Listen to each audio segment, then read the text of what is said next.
mais antigamente, né? Isso era considerado implantes dentários. Quem tiver prova aí, pessoal, só precisa ter colher, tá bom? Quem tiver visto, aí vocês vão me entregando e eu vou vender na defesa da professora Clarice. Então, isso daqui era o que era feito antigamente. Então, se a gente olhar aí, basicamente, estruturas metálicas, né, fincadas em estruturas ósseas e que teria algum local de adaptação para uma futura prótese. Porém, né, se a gente pega isso daqui é bom quando dá certo e péssimo quando dá errado, sem considerar também que isso daqui termina tendo uma forma, normalmente, o quê? De infecções. Então, era o que tinha, né? Não tinha as estruturas que hoje tem de implantes dentários, é o que a gente chama de implantes agulhados, e as placas, que hoje em dia, inclusive, está voltando de uma forma mais personalizada, porque isso daí também é uma cirurgia traumática. Então, o paciente, normalmente, ele se submetia e ele tinha, querendo ou não, uma péssima imagem do procedimento cirúrgico propriamente dito. E aí esse cara, né, o Brennemark, que faleceu em 2014, ele é considerado o pai da implantologia. Na verdade, ele era traumatologista e ele descobriu por acaso. Ele estava estudando, na verdade, fixação de fêmur em coelhos, né, em cachorros. E aí, quando ele colocava uma haste metálica, e teoricamente ele ia estudar essa haste metálica, ele percebeu que não conseguia tirar mais aquela haste. Então ele quis fazer tratamento de fraturas ósseas e percebeu que aquela estrutura metálica, no caso, o titânio que ele estava utilizando, não estava mais saindo do osso do seu experimento.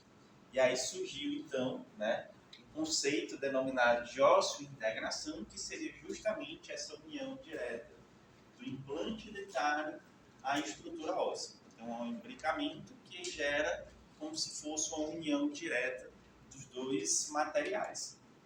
E quais são as indicações? Né? Indicação para os dentes perdidos.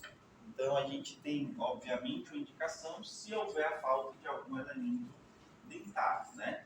Caso também esse elemento dentário não possa ser fechado de forma ortodôntica por algum outro elemento dentário, ou às vezes, né, se pensa também em algumas possibilidades de transplante. Aí teria que ver os pós e contras que são viáveis. Quando a gente fala de implante, né, por mais que a gente diga que a reabilitação melhor, o melhor processo de reabilitação do paciente, a gente sempre vai ter uma diferença entre implante e dente. Então, o dente, querendo ou não, ele ainda é muito superior ao implante dentário. E eu diria que é quase que impossível o implante chegar nessas características, né? Se a gente pega, por exemplo, aqui o dente, nós temos lá as estruturas de esmalte, dentina e polpa. A polpa, toda a parte de terminação nervosa, sensibilidade.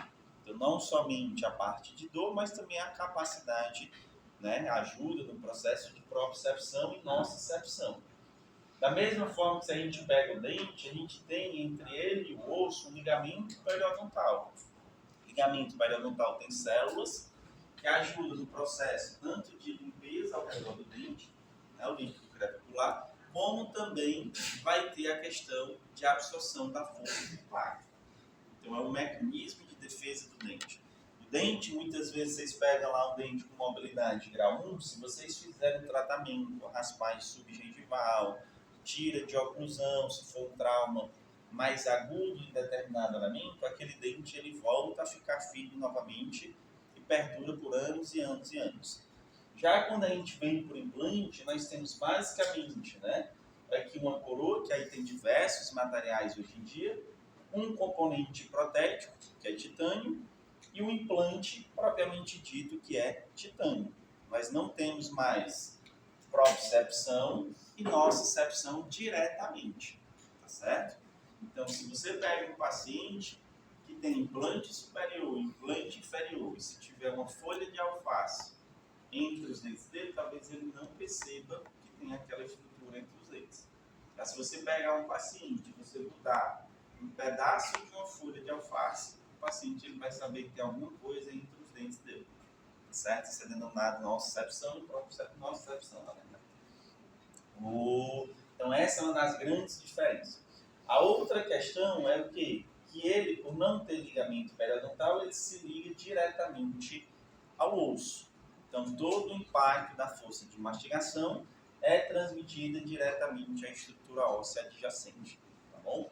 Então, a gente aqui possui já algumas diferenças. Além dessas diferenças, nós vamos ter diferença a nível gengival.